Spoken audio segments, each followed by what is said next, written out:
ఈ రోజు నా డే వర్కౌట్ చేయడంతో స్టార్ట్ అయింది అండ్ డైలీ కొత్త కొత్త వర్కౌట్స్ అయితే ఇంక్లూడ్ చేసుకుంటున్నాను. రిజల్ట్ కోసం కాకపోయినా కానీ ఇలా డైలీ వర్కౌట్ చేయడం వల్ల నా బాడీ అయితే చాలా ఫ్లెక్సిబుల్గా అయింది. నేను ఇవాళ లంచ్లోకి చికెన్ బొరిటో బౌల్ ట్రై చేశాను, మీరు కూడా చూసేయండి.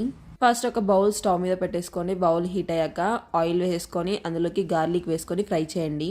నెక్స్ట్ ఇందులోకి మన దగ్గర ఉన్న వెజ్జెస్ అన్ని వేసుకొని సాల్ట్ అండ్ పెప్పర్ కొంచెం ఆరిగానో వేసుకొని వెజిటేబుల్ 70% కుక్ అయ్యే వరకు కుక్ చేసుకోండి. నెక్స్ట్ ఇదే ప్యాన్లో కొంచెం ఆయిల్ వేసేసుకొని ఆయిల్ హీట్ అయ్యాక గార్లిక్ వేసేసుకొని బాగా ఫ్రై చేసుకోండి. ఇప్పుడు ఇందులోకి చికెన్ వేసుకొని ఒక 5 minutes ఆయిల్లో ఫ్రై అవ్వనివ్వండి. నెక్స్ట్ ఇందులోకి సాల్ట్, పెప్పర్, కారం, కొంచెం పసుపు అండ్ ఆరిగానో వేసుకొని బాగా మిక్స్ చేసుకోండి. ఇక్కడ ఏం వాటర్ యాడ్ చేయట్లేదు, మనకి చికెన్లో ఉన్న వాటరే సరిపోతుంది. నేను ఈ చికెన్లోకి ఎలాంటి మసాలా యూస్ చేయలేదు. ఒకసారి మీరు కూడా ఇలా ట్రై చేయండి. చపాతీలో కానీ రైస్లో కానీ టేస్ట్ మటుకు చాలా బాగుంటుంది.